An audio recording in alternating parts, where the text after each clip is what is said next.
Eu tive muitas experiências de orações. Muitas experiências. Eu vivi, assim, 3 anos de intensa experiências de orações. Foi um período, Tiago, que eu decidi me afastar dos homens. O tempo que eu dedicava com amigos, não que eu me tornei rude, mas eu vi que o tempo que eu gastava com pessoas, ligando, falando e conversando, eu poderia estar dentro do quarto falando realmente com Deus. E eu passei a me dedicar às orações diárias e jejuns. Comecei a fazer campanhas de jejuns, de orações, e fui intensificando as orações e os jejuns. E a partir dali eu comecei realmente, de fato, não muito tempo depois, viver experiências que marcaram a minha vida. Por exemplo, antes do testemunho, eu quero falar de uma experiência que para mim foi muito forte. Logo que eu comecei realmente a orar mesmo, não orar para ter poder, para ter unção, para ter conhecimento, não foi essa a minha dedicação já. Eu comecei a orar para realmente conhecer a Deus, para ouvir a voz do Espírito Santo. Eu comecei a buscá-lo para ser íntimo dele, e de maneira nenhuma para pedir algo para ele. Mas eu me lembro que uma madrugada nós estávamos orando, eu e a minha esposa, e eu não sei, irmão, acho que eu fiquei emocionado com a oração. E eu me levantei do quarto, minha esposa estava orando, e eu me levantei orando de madrugada, e comecei a andar dentro de casa, e eu comecei a gritar, e eu fui lá e bati na mesa de casa, assim, isso 4 horas da manhã, Thiago, eu batendo na mesa, chorando, a minha esposa orando no quarto, e eu, Senhor, eu quero viver o que ninguém está vivendo no Brasil. Eu quero ter experiências que ninguém está tendo. Então, Senhor, se eu sentar aqui em torno dessa mesa para mim me alimentar, o Senhor vai ter que sentar do meu lado. Aí eu abri a porta, que a garagem ficava de frente para a porta da cozinha, eu abri a garagem e fui lá e bati em cima do capô do carro. Não era nem carro, mas era um Ford Ka, hein? Mas tinha limpador. Tinha limpador com borracha, viu, Thiago? Isso é importante. É importante. E aí eu fui lá e bati em cima do capô do carro. Tô brincando, foi o carro que mais me abençoou, muito econômico.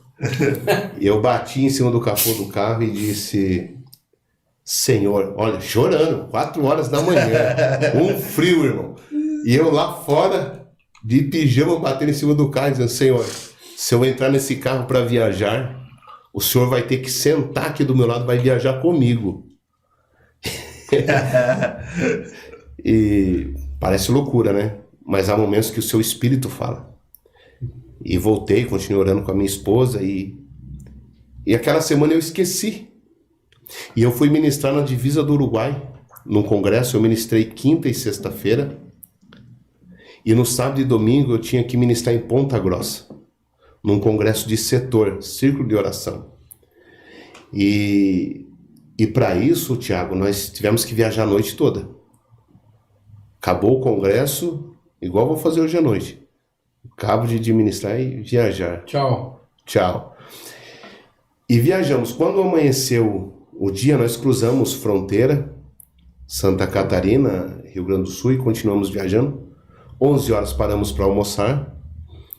Quando foi próximo de 1h da tarde, nós estamos andando na BR com o carro. Aí nós avistamos 2 pessoas andando na beira da BR. Um senhor baixinho, de 1,60 m no máximo, ele era bem baixinho mesmo, moreninho claro, assim, igual o Thiago, com a menina do lado, de vestidinho. Ele tava de terno, irmão. De terno. Tava frio, mas de terno de dia. Um ternão Oxford daqueles antigos, que ele tem o ombro bem grandão, assim, igual do Didi Mocó, assim.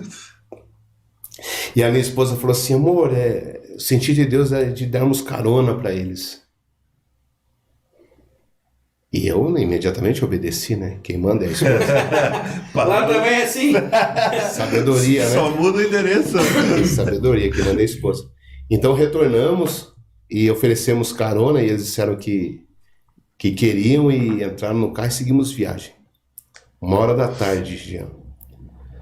15 minutos depois, estamos passando em frente à churrascaria Espeto de Ouro.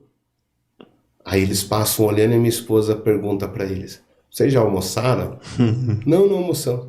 Aí minha esposa: paga almoço para eles, amor. Você imagina quanto que é o almoço no Espeto de Ouro, né? Nós tínhamos almoçado num restaurante comum.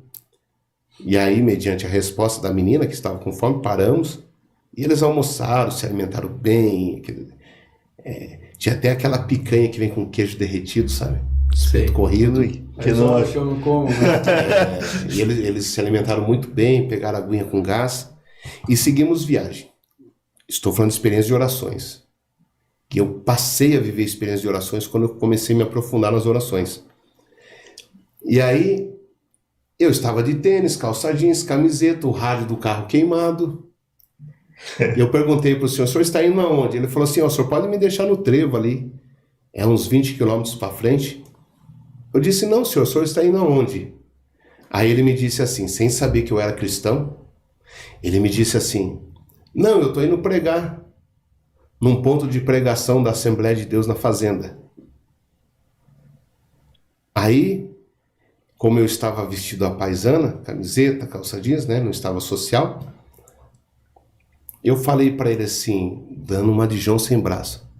Eu falei: o senhor é da Assembleia de Deus? Ele disse: sou. E ele falou assim: eu sou da Assembleia. Era breia mesmo. E eu falei: o senhor é pregador? Ele falou: sou pregador. Inclusive, Deus me deu uma mensagem para pregar lá. Ele arrancou um papel assim do bolso e mostrou com a mão, e estava escrito assim: Ezequiel 37, o Vale de Ossos Secos. Estava assim escrito assim, o papelzinho: ó, Deus me deu uma mensagem enquanto eu orava de madrugada. E eu falei para ele: querido, como é que esse negócio de orar e Deus fala, como é que é isso? Dando uma de João sem braço, você vê como que, buscando uma experiência, né? Uma resposta talvez de Deus. E ele falou assim: ó, o senhor não vai entender muito porque o senhor não é crente, mas é assim, ó, eu faço campanha de jejum e oro e Deus me dá uma mensagem. E aí eu falei: mas como é que é esse negócio do jejum dos crentes? Aí ele olhou para mim assim no outro, e falou assim: é assim, senhor, eu começo um propósito meia-noite e eu vou até às 6 horas da tarde do outro dia. Eu falei: tá, bacana, mas em quantos dias o senhor faz essas campanhas? Ah, depende do propósito, mas a última que eu entreguei ontem duraram 21 dias. Meu Deus. Aí, ele sem saber que eu era um cristão, um crente, eu falei: mas quando ele mostrou um papelzinho para mim, Jean, eu vi que a mão dele estava cheia de calo. E aí eu perguntei para ele: viu, mas a sua mão está cheia de calo. Quando o senhor jejua, o senhor trabalha? Tiago, ele deu um tapa no peito e falou assim: rapaz, é a safra do feijão. Eu arranco 10 tarefas por dia. Meu Deus do céu. E eu falei para ele: o senhor está brincando comigo. Com o senhor, em jejum, o senhor arranca feijão. E aí eu falei assim: esse congresso que o senhor está indo pregar é muito grande, né? Eu falei assim: não, é um ponto de pregação. Aí tem um casal de missionários que foram enviados para lá pela igreja, tem o caseiro da fazenda que se converteu com a esposa, as 2 filhas, e eu e a minha filha. Nós vamos estar em 8 no congresso. Aí eu disse, aí eu falei para ele assim, que era aniversário de 1 ano lá do ponto de pregação. E eu falei para ele: mas o senhor jejuou 21 dias para pregar para 8 pessoas? Porque Deus estava ali no carro, irmão. Deus estava ali me ensinando, irmão. Eu falei: o senhor está 21 dias jejuando para pregar para 8 pessoas? Olha a resposta: é que o senhor não sabe. Eu sou da família mais pobre aqui da região. A minha família é tão pobre que ninguém tem um carro ainda na minha família. Mas eu garanto para o senhor que daqui a alguns anos todos esses moradores da região vão saber que tem um homem de Deus aqui que mora no meio deles. Eles vão saber que tem um homem de Deus aqui. E olha, senhor, Deus olhou para a família mais pobre aqui da região, apontou para a casa mais pobre e me escolheu no meio da pobreza e me deu um dom do Espírito Santo. E eu preciso honrar porque foi Deus que me deu o dom. Irmão, ali ele já tinha acabado comigo. Já tinha acabado comigo. Daí chegamos no trevo, eu levei ele no ponto de pregação lá em cima, no meio da fazenda, do tamanho desse estúdio, irmão, de madeira, irmão. A igrejinha tava lá, Assembleia de Deus. Tá lá. Aí deixei ele, entrei no carro, me despedi, não falei que eu era crente. Era algo particular meu, estava buscando algo de Deus ali. E aí minha esposa disse, eu falei, vamos amor, estamos atrasados já para o Congresso Ponta Grossa. Ela disse, não amor, não vamos não. Eu disse, como não vamos amor? Ela disse, amor, quanto você tem na carteira? Eu disse, você tá de brincadeira, né amor? Eu já paguei o espeto corrido lá. Acabou ali. Aí a minha esposa olhou assim, amor, desde que nós servimos a Deus, tem faltado farinha na panela? Tem faltado azeite na botija? Deus tem deixado faltar alguma coisa para nós? Eu disse, não, meu amor. Ele disse, quanto você tem na carteira? Aí eu contei, tinha 300 e uns quebradinhos. Ela falou, dê por mão. Eu disse, mas por que, amor? Ele disse, eu entrei no banheiro com a menina no restaurante e ela estava com a moedinha de R$1. E eu perguntei para ela, por que você não comprou um salgadinho, filha? A resposta que a menina deu à minha esposa. A menina olhou e disse, não, irmã, eu não posso gastar esse R$1, porque nós estamos indo num culto se apresentar para Deus. E o papai falou que a gente não pode ir de mãos vazias. A gente tem que levar uma oferta de gratidão pelo que Deus é nas nossas vidas. E essa ofertinha é para agradecer a Deus pela minha vida. E aí a minha esposa perguntou por que eles não tinham comida, e a menina respondeu, porque o pai trabalhou na colheita do feijão, mas só vai receber segunda-feira. Então literalmente eles estavam indo fazer o Deus sem dinheiro. Aí eu desci do carro e enfiei a mão no bolso dele, Tiago, sem falar quanto tinha. Falei, irmão, um cafezinho pro senhor tomar aqui. Soltei os 300 e poucos no bolso dele.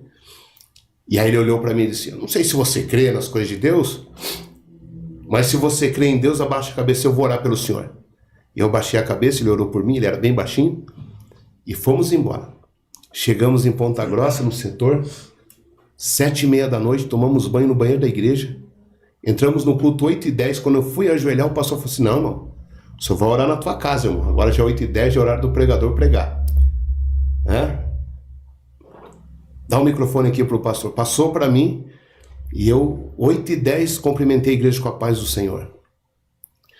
Quando eu falei, irmão, abra a sua Bíblia, lá no meio da igreja, levantou uma irmã de cabelo branco em profecia e gritou, homem, tem me desafiado nas orações das madrugadas. Há 7 dias atrás, às 4h07 da manhã, você me desafiou dentro da tua casa e me disse, se eu sentar em torno da mesa, Senhor, o Senhor vai sentar do meu lado para comer comigo. Eu sentei contigo na mesa hoje, homem, e comi contigo. Tu me desafiaste quando bateste no carro e disseste, se eu entrar no carro para viajar, Senhor, o Senhor vai sentar do meu lado. Eis que eu te digo que eu entrei no teu carro nesse dia e viajei contigo, porquanto fizeste a um dos meus pequenos, a mim o Senhor me fizeste. Coloca uma porta aberta diante do teu ministério, que ninguém vai fechá-la no Brasil. Assim diz o Senhor. Meu Deus. E eu vi que eu tinha tido experiências com Deus, que para mim, simples, mas que para mim mudaram a minha vida. Então foram essas experiências que me conduziram